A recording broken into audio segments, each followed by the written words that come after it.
बिस्मिल्लाहिर्रहमानिर्रहीम अस्सलाम वालेकुम। देसी चस्का चैनल वेखण वालियां नूं खुश आमदीद। मेरी यूट्यूब फैमिली दा की हाल है। मैं उम्मीद करनी हाँ कि तुसी सब खैरियत नाल होवोगे। अल्लाह तुहानूं खुश और आबाद रखे, आमीन सुम्मा आमीन। अज मैं तुहाडे वास्ते लैके आई हाँ मूंगी दी दाल दे नाल चिकन पोटे दी कढ़ाई, जिहड़ी कि बड़ी ही मज़ेदार और बड़ी ज़बरदस्त बनदी है। चलो हुण मैं तुहानूं बना के वहानी हाँ कि एक किस तरीके दे नाल बननी है।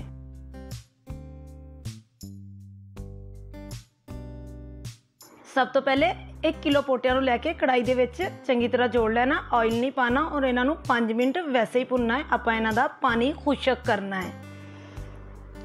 इन्हां नूं चंगी तरह चमचा हिला के भुन लेना है। भुनन तो बाद इन्हां नूं आपां कढ लवांगे और उस कढ़ाई दे विच ही ऑयल नूं पा देंगे। तकरीबन 1 पाइया ऑयल का इस्तेमाल होएगा। ऑयल जदों गर्म हो जाए वही पोटे दोबारा फिर विच पा देने ने ताकि चंगी तरह तले जान। अगर तुहानूं मेरी वीडियो अच्छी लगी है तो वीडियो लाइक करना, चैनल सब्सक्राइब करना, बैल के निशान नूं दबा के आल ते ज़रूर सैट करना। यकीन जानो तुसी बड़ियां बड़ियां कढ़ाइयां खादियां होणगियां। तुसी जदों पोटियां दी कढ़ाई बनाओगे तो तुसी बकरे दी कढ़ाई नूं भी भुल जाओगे। इन्नी ज़बरदस्त पोटे दी कढ़ाई बनदी है। वेख सकदे हो पोटियां दा अपना कलर चेंज हो चुकिया है। हुण मैं इहदे विच पावांगी मूंगी दी दाल दा जिहड़ा कि मैं पाउडर बनाया सी। ग्राइंडर मशीन 'च 4 चम्मच पा देंगी। वेख सकते हो 4 चम्मच मैं मूंगी दी दाल दा पाउडर पा चुकी हाँ। इन्हूं हिला के चंगी तरह आपां पोटियां दे उपर ला देंगे। 1 चम्मच सुरख मिर्च पा दी है, 1 चम्मच नमक,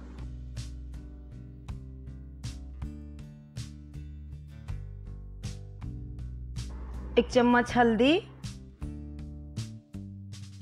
हल्दी का रंग डलन नाल ही देखो कितना ज़बरदस्त पोटिया का कलर भी चेंज हो गया है। 1 चम्मच जीरा, 1 चम्मच सुकिया धनिया। इनू इस तरह ही भुनी जाना है। इनू बिल्कुल नहीं रोकना क्योंकि अगर रुक गया तो जल जाएंगे। 1 चम्मच कलवंजी का इस्तेमाल किया है। कलवंजी का टेस्ट भी बड़ा अच्छा आता है और खूबसूरत भी विच बड़ी लगती है। 1 चम्मच कालियां मिर्चां,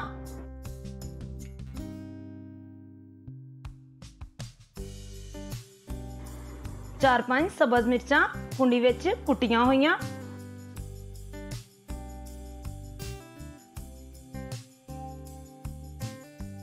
1 टमाटर जिहड़ा कि बरीक बरीक छिलके कटिया होया। इनू अच्छे तरीके नाल हिलाई जाना है। बिल्कुल भी हाथ नू रोकना नहीं। जिन्नी देर तक आपां कढ़ाई बनानी है इनू हिलांदे रहना है। मैं 5 मिनट का दम दे दिता है। वेख सकते हो माशाल्लाह माशाल्लाह कितनी अच्छी और ज़बरदस्त कढ़ाई अपनी पहुँच चुकी है और मसाला भी तुसी देख सकते हो कितना अच्छा तैयार हो चुकी है।